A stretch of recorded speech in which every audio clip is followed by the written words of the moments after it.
Boa noite, amigos, amigas. Mais uma vez aqui no nosso querido Cantinho de Jesus para o nosso tratamento de saúde. Que a gente possa aproveitar ao máximo esse nosso encontro e realmente nos tratarmos através da palavra, através do ensinamento de Jesus, do seu evangelho maravilhoso, que nos propõe sim, como disse o nosso querido amigo Delano, aprender a amar. Esse é o nosso grande desafio no nosso dia de hoje, na nossa caminhada. Aprender, trabalhar o coração, as coisas do coração.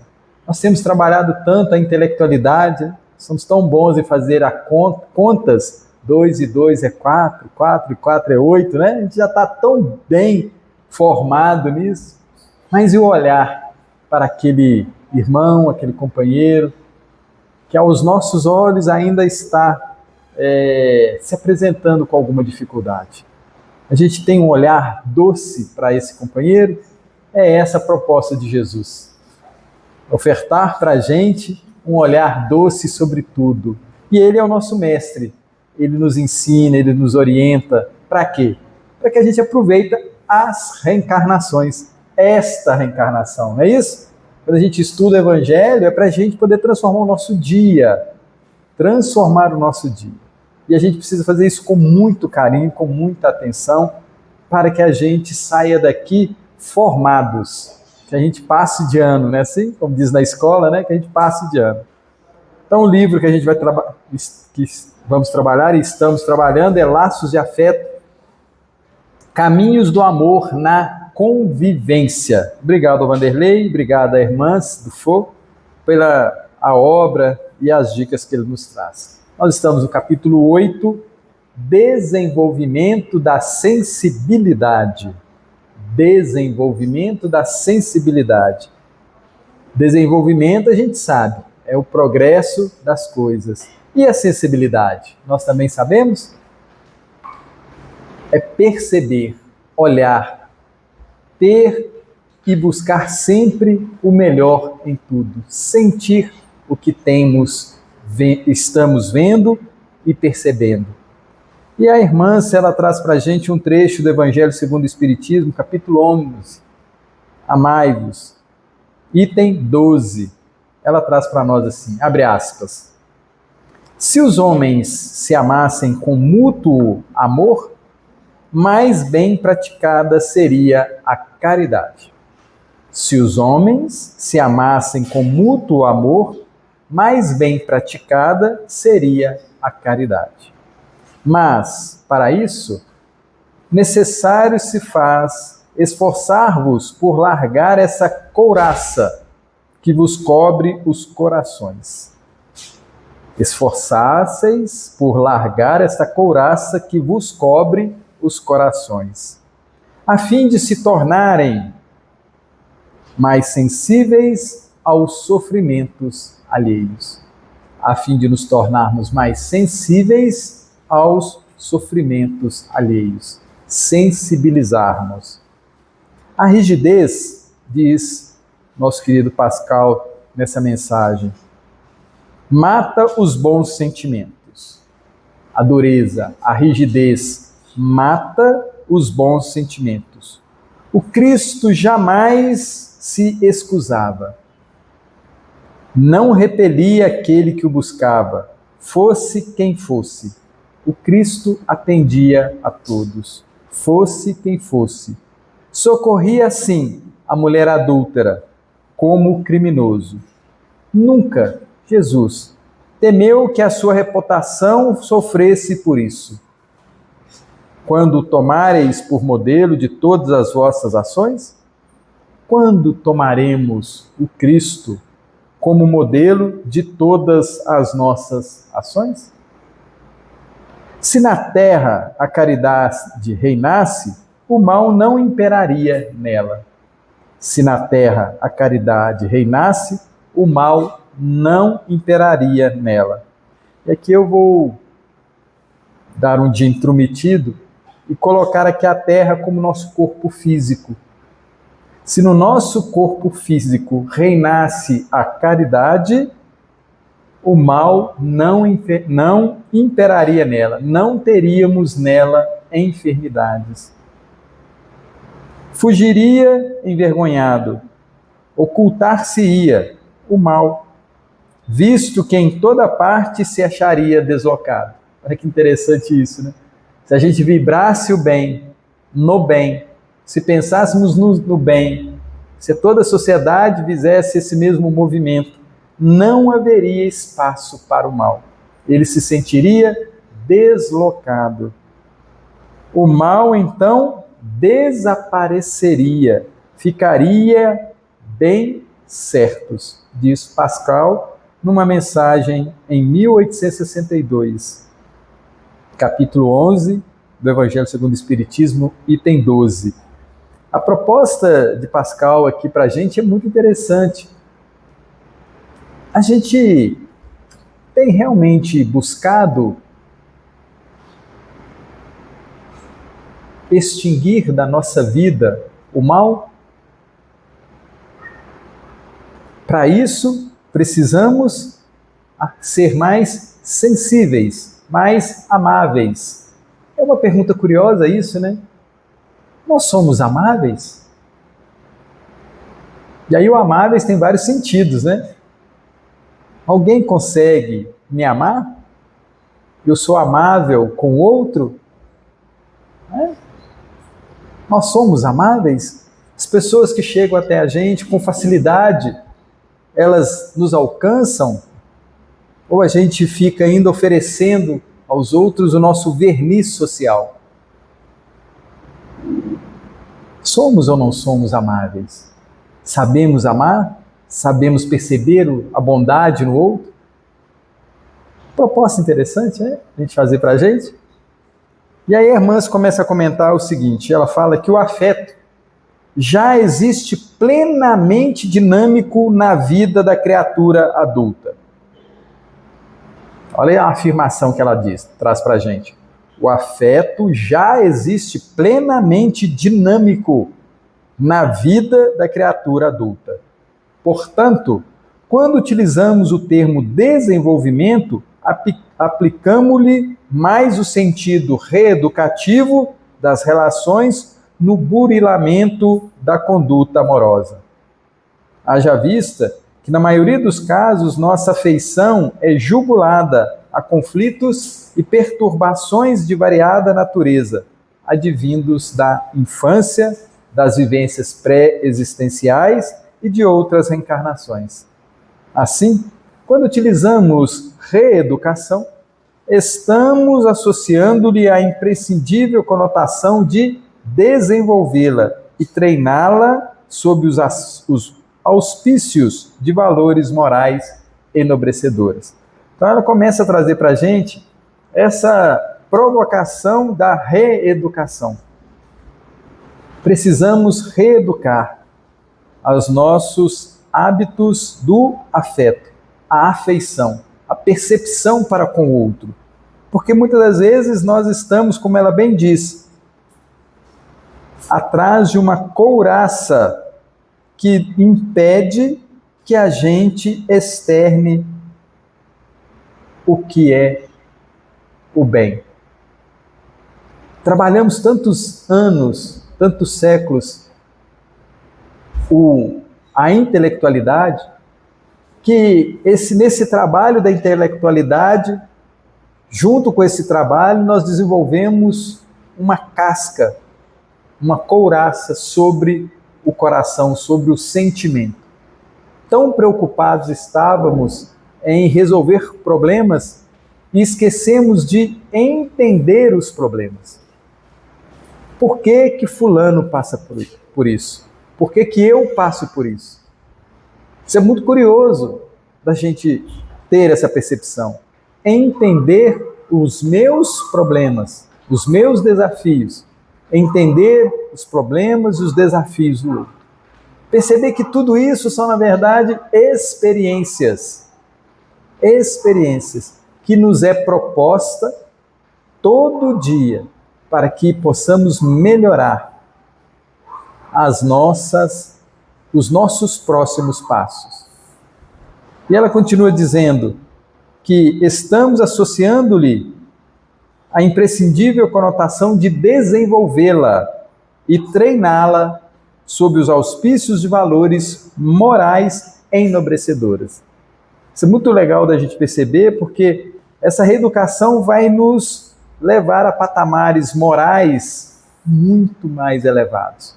A afeição, a sensibilidade, a percepção do outro. Nesse prisma, diz Hermans, a vida é um convite permanente para aprimorarmos nossa capacidade de sentir através da administração da sensibilidade afetiva. Olha que bacana isso, né? Nesse ponto de vista, a vida se torna um convite amoroso, gostoso, que a gente precisa aproveitar para aprimorarmos nossa capacidade de sentir. Olhar além dos corpos, olhar além daquela ação, olhar além daquela situação e procurar entender o máximo possível aquela situação que o companheiro passa. E, consequentemente, vamos aprimorar o nosso olhar sobre a nossa caminhada. Por que tenho tanta dificuldade aqui ou ali? Porque ainda não consigo fazer como Ciclano, como Beltrano, como Má Teresa, como Irmã Dulce. Porque eu ainda não consigo. E aí a gente, sobre esse ponto de vista, com esse olhar doce, tentando entender, tentando sentir, a minha vida começa a ter sentido, que é esse procurar constante da nossa melhoria, dessa proximidade com Deus, dessa proximidade com Jesus, que o tempo todo nos entende na nossa atual posição. Isso é tão gostoso de saber, né? Jesus chega até nós e muitas das vezes a gente fica até ressabiado. Não, o que ele vai perceber? Ele não vai olhar os nossos desequilíbrios, ele não vai apontar os nossos desenganos, ele vai sentar amorosamente do nosso lado e vai nos sugerir ações para alcançarmos esse amor que está em nós, essa afetividade, esse sentimento. Porque a proposta de Jesus é essa, fazer com que a gente cada vez mais sinta a presença de Deus, o amor de Deus e transpasse, passe, leve ao outro esse olhar doce que Ele nos oferece. Por isso é interessante a gente nos sentirmos na condição de cristãos. Porque cristão é aquele espírito que percebe que, sentindo o outro, amando o outro, todos nós conseguiremos extirpar o mal da vida, da nossa vida e da vida do outro. É um propósito muito bacana da gente entender. Ela continua dizendo que, antecedendo a espontaneidade nessa tarefa de sentir, deveremos nos habituar a olhar o mundo. Deveremos nos habituar a olhar o mundo, antecedendo a espontaneidade. Deveremos nos habituar a olhar o mundo, olhar a natureza, os acontecimentos, as pessoas, sobre uma ótica reflexiva, pelas vias da meditação espontânea, buscando sempre os porquês de tudo, ainda que, em princípio, não tenhamos condições de compreender com profundidade em nossas análises. Olha que bacana, né? Ela traz para a gente a ideia de que olhemos com um olhar reflexivo, não de julgar, mas de buscar entender. E esse buscar entender vai fazer com que a gente ame, sinta, compreenda, seja misericordioso com o outro.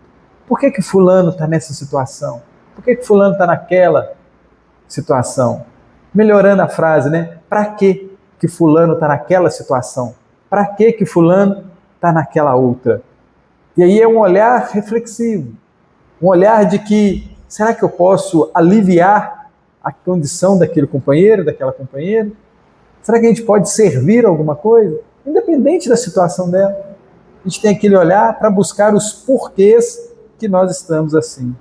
E aí nós tenhamos condições de compreender com profundidade tudo o que está acontecendo. Compreender com profundidade, pelo menos que seja um pouquinho, né? Porque a nossa profundidade muitas das vezes não consegue ir ao cerne da questão, ao fundo. Mas quando a gente tem o desejo, a gente percebe que as coisas estão caminhando para ajudar, para sentir o outro. Esse é o título da lição, desenvolvimento da sensibilidade. E aí toda vez que eu tenho esse olhar, né, de buscar ajudar, porque aquele que olha com carinho, aquele que tem em si a sensibilidade, ele quer entender o outro para poder ajudá-lo. Fulano, por que está acontecendo isso? Ah, por isso, isso, isso. Então, deixa eu ajudar a fazer assim? Será que não seria interessante que a gente mudasse essa forma de agir? É essa a ideia daquele que muito questiona, mas com esse olhar cristão, esse olhar de que juntos podemos muito mais. Então ela propõe isso para a gente. E aí ela continua dizendo assim, que Buda falava da compreensão como virtude essencial para a integração do homem com as leis do universo. Olha que bacana que ela traz, né? Esse espírito que veio na condição de trazer para nós uma realidade da reencarnação, da sua sublimação, ele propõe para nós a compreensão de tudo, do todo, como uma virtude essencial. Então, quando a gente buscar e ver alguma cena, vamos tentar compreender a cena. E ele fala aqui da compreensão de acordo com as leis do universo. Eu olho para um caroço de abacate, né? Ali eu não consigo ver tudo. Mas eu preciso entender que aquele caroço de abacate plantado naquela condição propícia, regado, ao longo do tempo, ele não vai se tornar um abacateiro? Ao longo do tempo, com todo esse carinho, atendendo às leis do universo, ele não vai dar flores e depois não vai dar frutos? Você entender que quando a gente busca a compreensão das coisas, as coisas ficam muito mais claras. Muito mais claras. E isso é muito interessante da gente fazer esse exercício constantemente. Compreender as cenas, as situações. Nós estamos num planeta de provas e expiações. Nós estamos. Qual é a compreensão que eu preciso ter sobre isso? Nós estamos aqui agora. Daqui a um tempo, como diz Jesus, vamos fazer as obras que ele faz e muito mais. Como? Compreendendo e entendendo a lei do universo. Ah, mas eu não sei disso. Calma e elegância, você vai saber. Calma e elegância, não desespera não. Mas tenha sempre esse olhar buscador. Esse olhar de entender. E entender para ajudar. Entender para ajudar. Então, a frase é: Buda falava da compreensão como virtude essencial para a integração do homem com as leis do universo. Quando eu me integro, quando eu compreendo, mesmo que seja raso, não precisa ser profundo não, mas quando eu entendo que tem um Criador, tem um Pai maravilhoso, tem um ser divino que está à frente de todas as situações no universo, por que do meu desespero? Por que da minha ansiedade? Por que não me entregar à lei? Que é o que o caroço de abacate faz, né? Ele se entrega. Entrega à chuva, entrega ao solo, entrega ao sol, ele se entrega. Ele compreende, fala, olha, eu preciso disso, eu preciso disso, eu preciso disso, eu preciso daquilo. E ele usa todos os elementos para poder cumprir a sua função. Não é um exemplo bacana da gente compreender, da gente viver? Por que eu estou brigando contra o calor? Por que eu estou brigando contra o frio? Por que eu estou brigando contra a casa? Por que eu estou brigando contra a cidade? Por que eu estou brigando contra o trânsito? Para que eu estou gastando energia nessas cenas? Quando eu compreendo, ele fala aqui que é uma virtude essencial, quando eu compreendo, eu me coloco nos braços do Senhor. Pai, me guia. Senhor, seja feita a vossa vontade. Não é assim que a gente fala no Pai Nosso? Seja feita a vossa vontade. É cumprir as leis divinas. Porque aquele abacate não dá fruto em 15 dias. Não é? Aquela caroço de abacate não é 15 dias, precisa de mais tempo. E eu preciso compreender isso. E aí eu olho para a natureza e eu preciso olhar para mim. Estamos também no mesmo processo. Vamos dar abacate. Não é legal isso? Vamos dar abacate. Não é essa a determinação divina? É a determinação divina. Eu planto um caroço de abacate. Daí a algum tempo eu vou colher o quê? Não, melancia.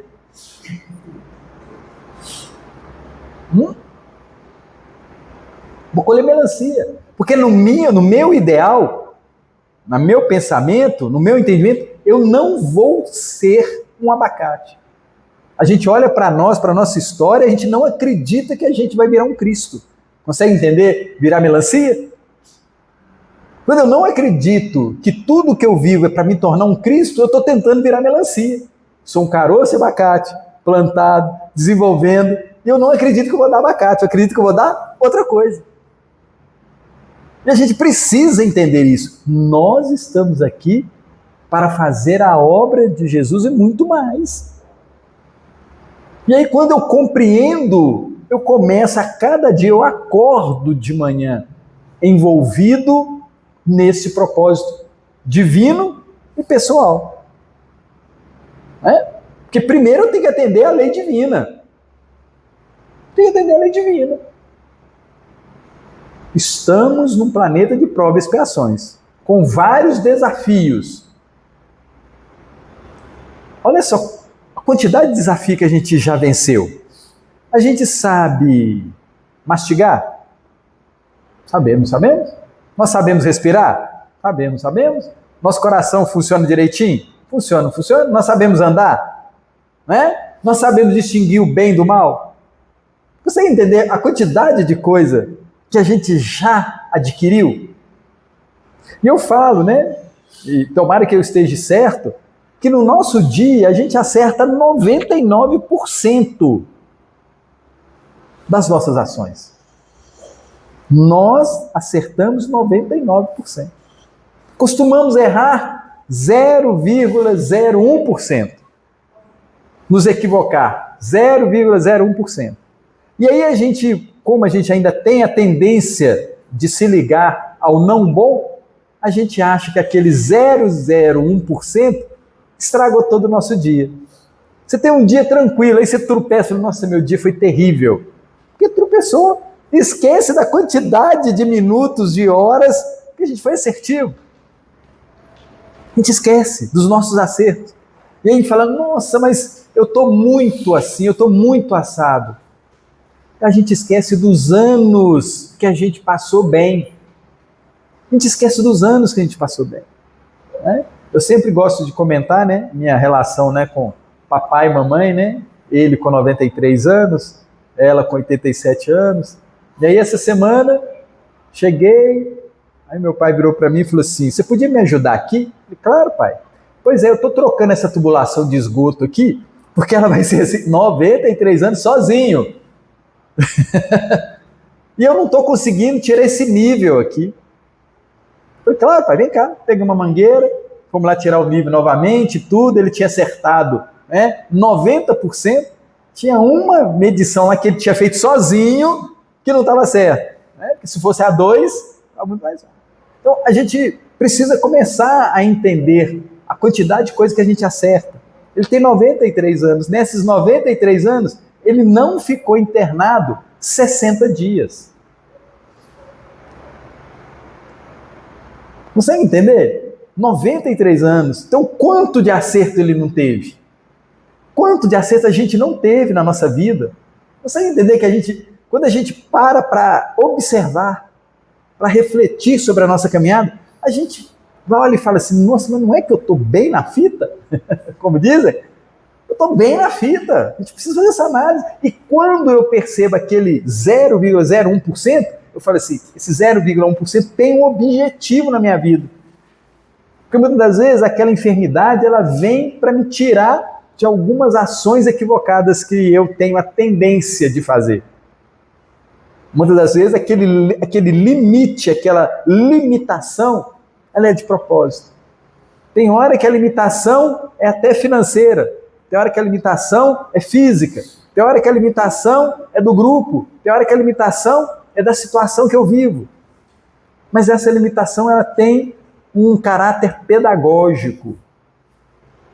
Caráter pedagógico. O que eu preciso aprender nessa cena que eu estou vivendo? E é isso que a irmã traz para nós com essa fala do Buda, né? Vou repetir aqui para nós. Buda falava da compreensão como virtude essencial. Virtude essencial. Compreensão é uma virtude essencial para integração, conexão nós com as leis do universo. E muitas das vezes a gente briga com a lei do universo. A gente briga. E a gente precisa só compreender, o meu corpo, o nosso corpo, ele vai perder vitalidade. Eu não vou conseguir ter a mesma ação, a mesma agilidade de outrora. Eu preciso compreender que isso é da lei da natureza. Agora, eu, o espírito, não sofro esse impacto. Eu, o espírito, não sofro. Então eu preciso, na minha caminhada, entender o que meu corpo não dá conta, mas compreender o que eu, o espírito, dou conta. Eu posso continuar o meu processo de desenvolvimento do sentimento, da sensibilidade. Então eu posso ajudar mais, mesmo com o corpo debilitado.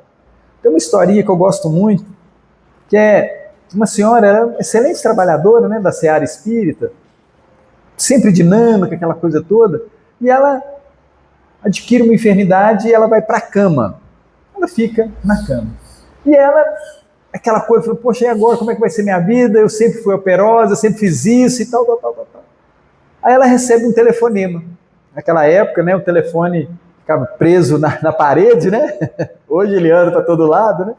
Ela recebe um telefonema, conversa com a pessoa, bate um papo e tudo, se inteira do que estava acontecendo na vida daquela pessoa. Aí ela tinha tirado o telefone de cima do móvel, pôs na cama assim. Na hora que ela vai voltar com o telefone, ela põe, né, antigamente tinha esse hábito, né, a lista telefônica ficava debaixo do telefone, não era assim? Tinha esse hábito, né? Ela vai pegar o telefone e põe em cima da lista telefônica. Ela olha para a lista telefônica e fala assim, eu posso ligar para as pessoas, mesmo da minha cama? Ela teve um insight. Aí ela abre a lista telefônica, né? Antigamente tinha, né, a lista de negócios, de empresas e a lista de moradores, não era assim? Ela pega as de moradores, abre aleatório, pega um número lá e liga. Liga para a pessoa. A pessoa atende. Oi, bom dia. Quem está falando é a dona Maria de Lourdes. A pessoa do outro lado. Não, eu não sei quem que é. Não, peraí, não desliga não. Eu sei que a senhora é a dona, né, Margarida. Eu estou vendo aqui no catálogo e tudo e tal. Não, mas por que você está me ligando? É porque eu queria saber como é que a senhora está. Como é que eu estou? A senhora é casada? A senhora tem filhos? Como é que a senhora está de saúde? E a saúde dos filhos? E as duas vão conversando ali. E ela vai anotando. Tá bom, então a senhora se incomoda se eu ligar para a senhora depois? Não, pode ligar, dona Maria de Lourdes, tranquilo e tudo. E ela anota lá, ó, dia tal, né? A dona Margarida, né? Então, ia fazer um exame assim, assado, e ela vai ligando para as pessoas. E olha que naquela época pagava por impulso, né, gente? E ela mesmo assim encara, né, aquele processo. E na semana seguinte, ela liga para ela, dona Margarida, como é que foi o exame da senhora? Deu tudo certo? Gente, ela descobriu uma forma de, mesmo na cama, ser operosa no bem. E ela foi criando uma rede de amigos naquela situação. Então, a gente precisa compreender a lei divina. Estamos aqui para ajudar o outro. E o que mais nos falta? Amigos. O que mais nos falta é amigos. Porque a gente não tem a ideia de quantos estão trabalhando a nosso favor neste momento. Quantos amigos nós estamos aqui? Nós estamos aqui no Cantinho de Jesus, participando da nossa sexta-feira de tratamento de saúde. Quem é que está tratando da gente aqui agora?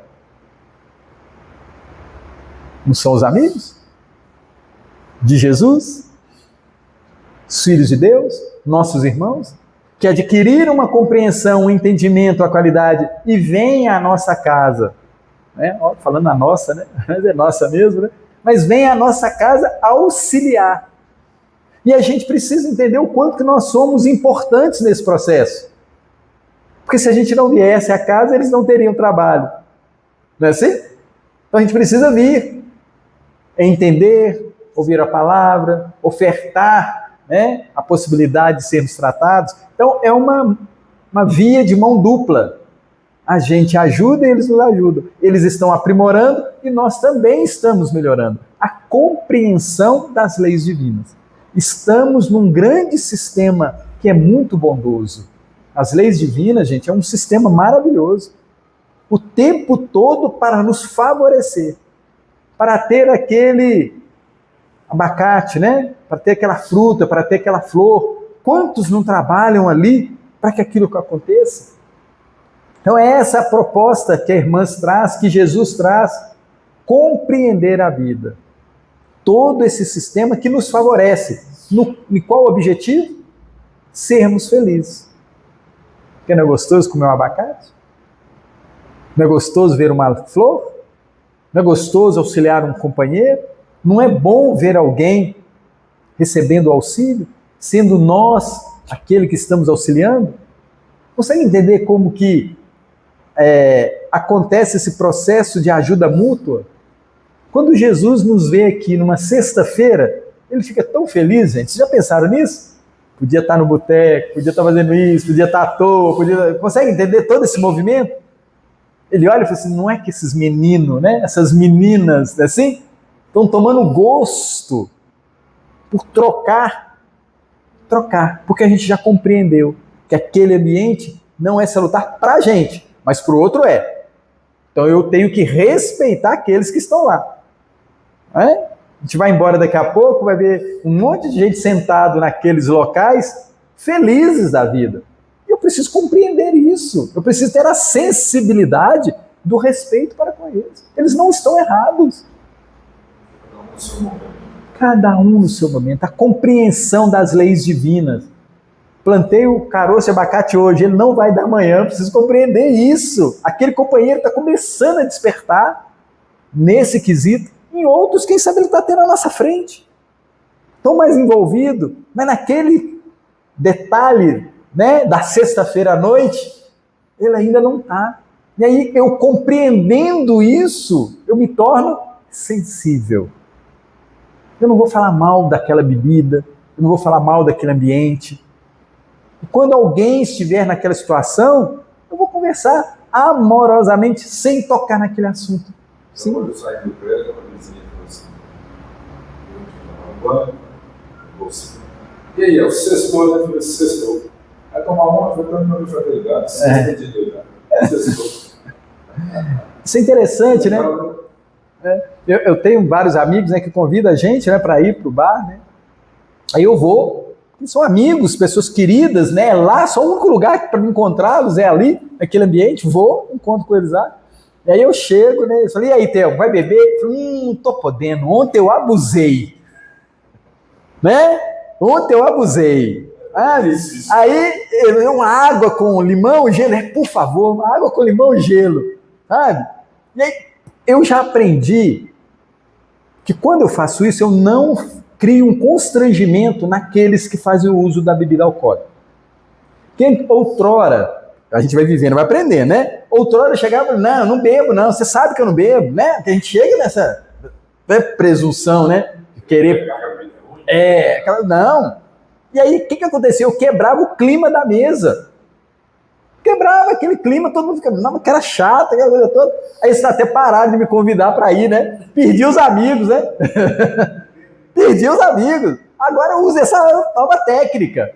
Vou, porque são pessoas queridas, é o momento que eu consigo estar com eles, né? São pessoas que eu gosto muito. Vou e aprendi outra coisa, né? A doutrina espírita ensina pra gente muito. Eu chego em prece. Fico naquele ambiente, toda vez eu faço uma prece, penso no bem, não entro naqueles assuntos polêmicos. Olha como é que a gente vai compreendendo a eles e vamos nos compreendendo. Porque todo lugar é santo, porque é a casa do nosso Pai. Vocês já perceberam isso, gente? Todo lugar é um lugar santo. O que faz a diferença é o usuário daquela situação. Diga, Elcio. Eu vejo algumas vezes atrás, eu vi uma estrutura. Porque ser o outro não é defeito. Então, quando a gente começa a compreender que o outro é o outro, que eu sou eu, e que ambos dialogando, ambos aprendem com o outro, sim, não para de cobrar. O livro todos falam sobre isso. Então, a lição hoje é desenvolvimento da sensibilidade. Não é? A lição trata desse desenvolvimento dessa sensibilidade. O quanto que a gente precisa despertar para a nossa condição, para a condição do outro. Gente, imagina a gente numa... Oi? Você estava falando do meu filho, eu já fiquei no grau, na novinha, e ele fala assim, ó, se você passa no banco aqui, se você chamar, vai ser o senhor comigo. É difícil, né? Quer dizer, é mais fácil fazer, mas a gente tem que entender que hoje ele me convida para isso, daqui a um tempo ele vai mudar os convites. Outrora eu convidava as pessoas para ir para o boteco, gente. A gente fazia isso. Não é? A gente achava normal isso. Então hoje, né, a gente vai caminhando, vai aprendendo, hoje a gente já convida para outras coisas. Eu brinco, eu vou tomar uma gelada, eu vou. Você vai tomar uma gelada? Eu vou. Traz para mim uma Cristal, traz para mim um igarapé, uma água bem geladinha, né? Eu vou tomar uma gelada. Tô bebendo, sabe? E a gente vai desenvolvendo isso com essa amorosidade, essa tranquilidade, que é o projeto, estar junto com aquele que está com dificuldade. Jesus não fazia isso? Jesus não faz isso conosco? Faz isso conosco. Todo dia ele não faz isso conosco? Ele não caminha ao nosso lado, a gente com as nossas dificuldades? O discípulo é cada inferior, e há problema, E hoje ele está conosco na mesma dificuldade, ele está junto. A gente indo para usar isso, ou a gente indo para usar aquilo, não importa, ele está do nosso lado. Isso é interessante da gente trabalhar, essa sensibilidade para o outro. O outro me convida, eu tenho a opção de falar sim ou não. Eu posso ir, chegar lá, como eu vou me comportar? Porque eu não tenho que me comportar como o outro. Eu tenho que ser dono de mim. A companhia não tem que fazer, eu não tenho que fazer o que o outro faz. Tranquilamente. Jesus não andava, né, com prostitutas, com ladrões, né, com doutores da lei, não andava. Tem um caso interessante, né, que Pedro vira para Jesus, eu não sei qual livro está assim, falou, Senhor, mas se o Senhor continuar desse jeito, quem é que nós vamos angariar para construir o reino de Deus? Porque o Senhor anda com essas mulheres, o Senhor anda com esses caras, o Senhor anda com os cobradores de impostos. Como é que nós vamos construir o reino? Só mais pesado que Jesus andava colado nele, né? Os pobres. Como é que a gente vai construir um reino com esse povo? Mas Jesus fala, eu vim para os doentes, de todas as escalas, viu, gente? Doença do orgulho, doença da... O doente da riqueza, o doente do conforto, doente paralisado, doente ativo, todos os doentes. De vez em quando a gente pergunta, né, você está doente? A pessoa fala, eu não. Essa senhora que você falou que você fazer o trabalho do né? Sim. Quantas doenças da solidão?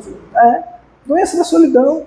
Aí a gente tem isso hoje, né? Quantos estão morando sozinhos, optando por não colaborar com o outro? Não, eu não quero esse problema na minha vida, né? Porque hoje em dia, né, ter um relacionamento é adquirir um problema, né? Não quero esse problema, eu quero viver tranquilo, sem ninguém me incomodar. Eu quero colocar minha xícara onde está, eu quero colocar minha roupa onde está, eu não quero ninguém. Mas a gente está se negando a oportunidade de conviver, auxiliar o outro. Né? Tem um outro caso interessante, né? A gente foi fazer uma visita fraterna lá na Avenida Bandeirantes, lá em cima, no Alto da Mangabeiras, né?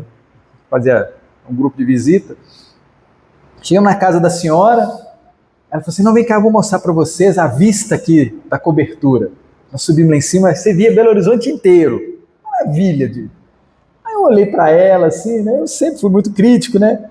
Olhei para ela e falei assim, para que a senhora chamou a gente aqui? Não é? Naquele lugar, naquela situação, né? Eu falei, meu filho, é porque eu sou muito sozinha. Eu falei, mas a senhora é muito incompetente. Ela olhou para mim, como assim, meu filho? Mas a senhora, todo esse recurso da senhora, a senhora sozinha? Eu falei, Aí descemos e tudo, né? Fizemos a prece, fizemos a leitura e tudo. Eu falei assim, mas como é que é isso? Eu falei, o pessoal só quer saber do meu dinheiro. Eu falei, aí, olha a solução do seu problema. Ela falou, como assim? Meu filho, deixa eu te contar uma coisa. Eu recebo por mês R$500 mil, sem fazer nada. Olha o problema dela. Ela recebe por mês meio. Era a solução. O problema que ela via, ela estava vendo com o problema. Era a solução. Porque todo mundo só queria saber do dinheiro dela. Aí eu contei para ela a parábola do servo infiel, né? Lembra da parábola do servo infiel? Né? Que o Senhor pega o servo, faz gerenciando, né? O mordomo infiel, né? Ele gerenciando mal as riquezas. Aí o servo vira e fala, como é que eu vou fazer? Eu não consigo trabalhar nem nada. Como é que eu vou resolver isso? Aí ele chama um, fala, você está devendo quanto? 100, anota aí 50. O cara não fica amigão dele, chama o outro, você está devendo 80, anota aí 40. Não fica mano, né? Brother, não fica? Ele vai fazer isso com todo mundo. Jesus vira e fala assim, você fez certo. Como, Senhor? Aí Jesus, a aula é, granjeai amigos. Mesmo com a iniquidade, mesmo fazendo um trem errado, mas tem amigos. E aí eu contei isso para ela, ela ficou me olhando, demos o passe nela, aquela coisa toda, fomos embora, e a gente volta na semana seguinte. Mas que nós chegamos na semana seguinte, tinha uma senhorinha lá com ela. Eu olhei para ela assim, ela deu aquele sorrisinho, eu virei para ela e falei assim, quem que é? É minha tia. Eu falei, olha, como é que vai a senhora e tudo? Ela falou, tô bem. Então, como é que a senhora está aqui? Pois é, fulana me chamou para morar aqui com ela. Eu olhei para ela assim, ela baixou a cabeça. Assim, é mesmo? O que você está achando? Muito esquisito. Aí eu, por que você está achando esquisito? Tem banheiro no meu quarto. Aí eu olhei para a dona da casa e falei assim, quantos banheiros com quarto a senhora tem aí? Quantos quartos com banheiro a senhora tem aqui? Ela, 5. Eu olhei para ela, a senhora continua incompetente. A senhora continua incompetente. Gente, então, a gente tem o recurso, você consegue entender? Para sermos felizes e fazermos o outro feliz. Para sermos felizes e fazer o outro feliz. Porque aí a gente tem a compreensão na vida. Se eu tenho isso tudo, por que eu não ofereço para o meu irmão na perspectiva de filhos de Deus? Por que alguém da minha família, está numa situação difícil se eu tenho a condição? Por que eu não posso ofertar para ele se eu não vou levar nada? Por que eu não posso dividir agora? Porque eu não sei o dia de amanhã. Por que eu não ofereço um conforto, uma paz, um recurso para essa pessoa? Você está falando do técnico, dos amigos e tal. Jesus, onde é amigos. Nas bodas, Jesus transformado em mim. Sim. A justificativa é essa mesmo. Sim. Ele mesmo queria. Sim. Mas ele falou, você não está me incentivando a beber? Ele falou, não. Estou. Quero alegria, quero. Unindo os amigos divertindo. Se o motivo é em torno do copo, vamos junto. Então é muito legal a gente ter essa compreensão, não é assim? É isso que ela traz para a gente? Compreensão como virtude. Compreensão como virtude essencial. Preciso me compreender. Preciso compreender o mundo onde eu estou, uma virtude essencial para a integração do homem com as leis divinas. Aí ela vai fazer algumas perguntas interessantes. Ela fala assim, por que aquele velho ajuda papéis na rua em serviço sacrificial impróprio à sua idade? Por que aquele grupo de alcoólatras reúne-se formando um séquito de desistentes da vida? Porque aquele médico bem-sucedido terá se embrenhado por auxiliar a comunidade que padece os problemas das drogas? Por que aquele político austero, desonesto e arrogante terá conseguido lograr um lugar de destaque no cenário da administração pública? Por que aquele cientista dedicado deu sua vida a descobrir como o câncer se processa? Por que o espírito renasce para servir a sociedade na condição de pedreiro e mestre de obras? Que aprendizado estará fazendo o homem cuja profissão é ser porteiro de prédios ou segurança armado de organizações? E um policial, qual sua necessidade como ser em viagem para a perfeição? E um policial, qual sua necessidade como ser em viagem para a perfeição? O que confina uma alma em rincões afastados, na condição de silvícolas, em extremo anonimato e sob aguante de várias intempéries? Quem é aquele vizinho que teve a infelicidade de cometer uma tragédia? O que passa nas sombras de vários dramas e tragédias humanas? O que passa nas sombras de vários dramas e tragédias humanas? Por que aquela mulher estagia num prostíbulo? Quem são os meninos de rua? E quais serão suas histórias espirituais? Sabemos? Nem um pouco, né? Não sabemos. Mas eles não têm um pra quê? Não tem um pra quê? Nós que entendemos as leis divinas, não entendemos que tem que ter chuva, tem que ter sol, tem que ter... A gente não entende isso? Tem que ter. Então tem um objetivo. Então para que essas cenas? Diz a amiga, precisamos aprender a sensibilizar-nos com os dramas da vida, com fatos noticiosos, como a fome no Sudão, como a matança em Timor-Leste, como o naufrágio de dezenas de marinheiros a bordo do submarino Kursk. Fatos distantes de nós, mas igualmente importantes, como a alegria dos amigos, as vitórias dos estranhos, o sucesso dos outros, a dor de um conhecido, o sofrimento dos injustiçados, a loucura dos perversos, a insanidade dos iludidos, a violência urbana a nosso lado, o mendigo que pede pão, o profissional da esmola, a juventude atolada no vício, alguém irado no trânsito. Fatos distantes de nós, igualmente importantes. Além disso, prioritariamente, aprendermos a sensibilizar-nos com o sucesso escolar do filho, o esforço da companheira no lar, o heroísmo do esposo em servir, com o sorriso da criança no brincar, a dedicação sagrada da mãe em ser útil, com a devoção paterna em proteger, com a reunião familiar para alimentação, com a oração feita em conjunto, com a modéstia e a simplicidade adotada pelos familiares. Ante o exemplo dos pais, na conduta reta perante os deveres da família. Enfim, essa é a grande escola do afeto em direção a Deus. O lar. A grande escola do afeto em direção a Deus. O lar. Nele, são trabalhadas as primeiras lições sobre as crenças e os moldes mentais, morais para o homem do futuro. Aprender a sentir o mundo e a vida sob o prisma do amor. Olha que legal isso, né? No lar, são trabalhadas as primeiras lições sobre as crenças e os moldes mentais, morais, para o homem do futuro aprender a sentir o mundo e a vida sob o prisma do amor. Sensibilidade deve ser distinguida de emotividade. Comoções sentimentalistas que muitas vezes são manifestações do afeto comprometido pelos traumas, culpas e frustrações. Tais lances do coração são expressões de desopressão em ciclos de mais intenso sofrimento ou imersão de conflitos emocionais não resolvidos. Então aqui ela chama atenção para a sensibilidade e para a emotividade. Emotividade muitas das vezes está relacionada ao nosso passado, às nossas vivências, né?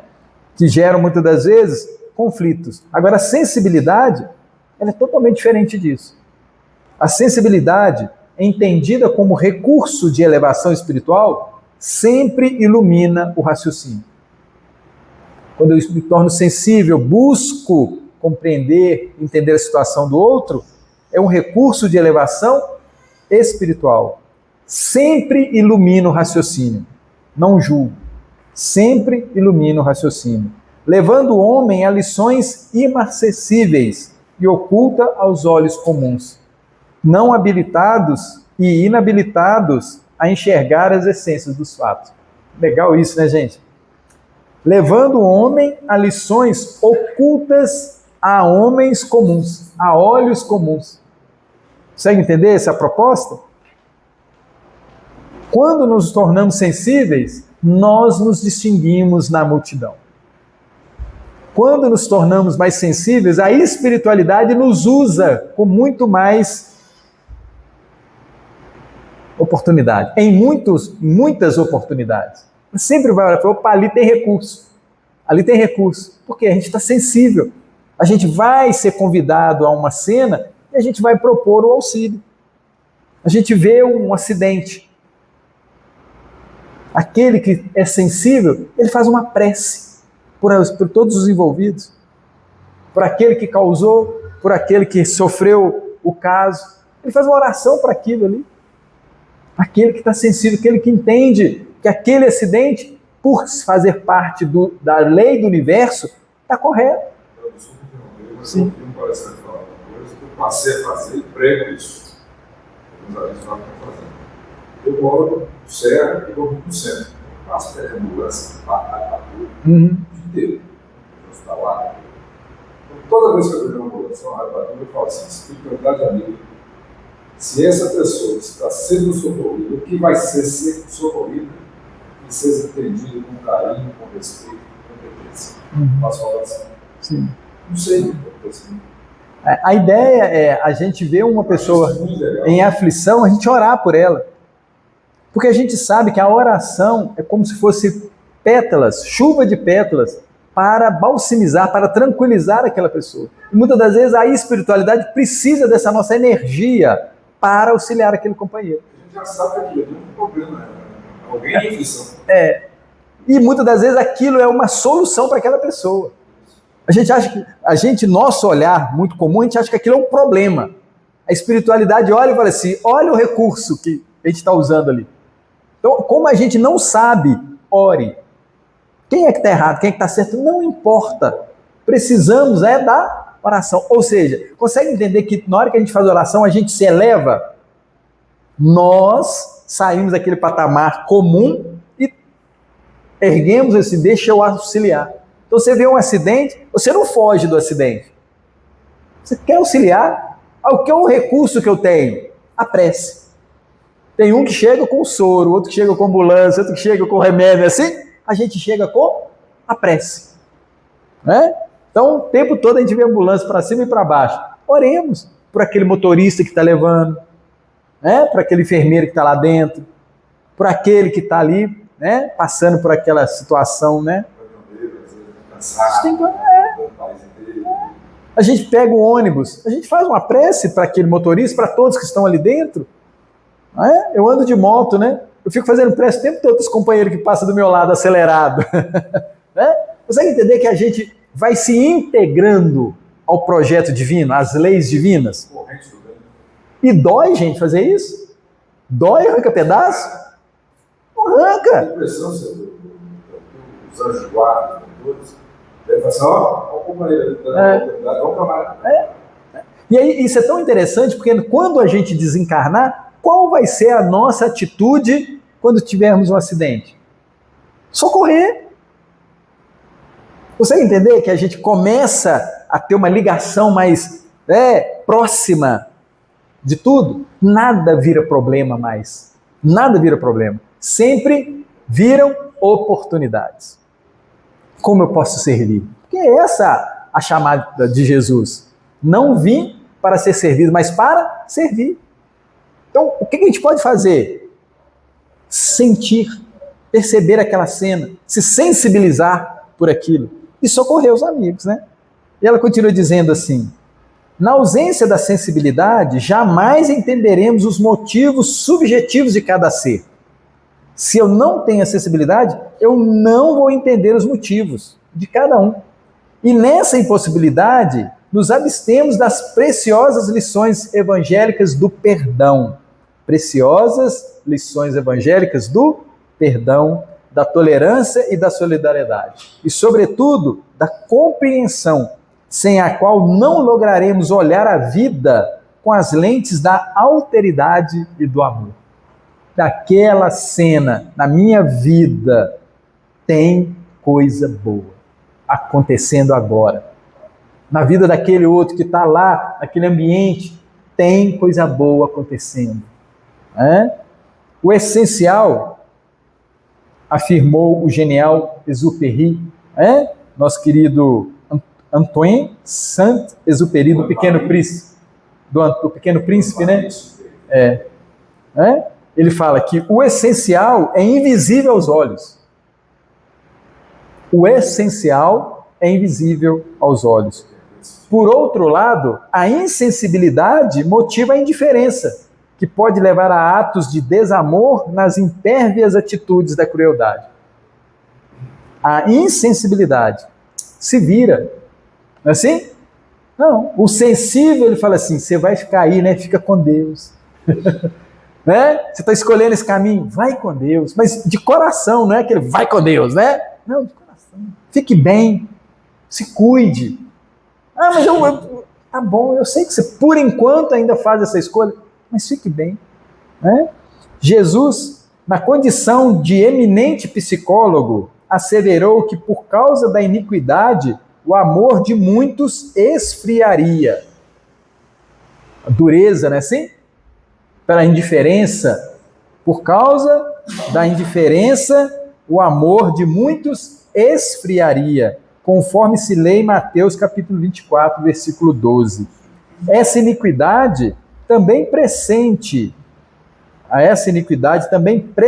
na seara espírita, não deve nos impedir a idealização de projetos doutrinários nas agremiações, cujo perfil seja centrado em relações afetuosas e compassivas. Aí ele chama atenção para a nossa casa espírita, né? Que na nossa casa nós precisamos ter projetos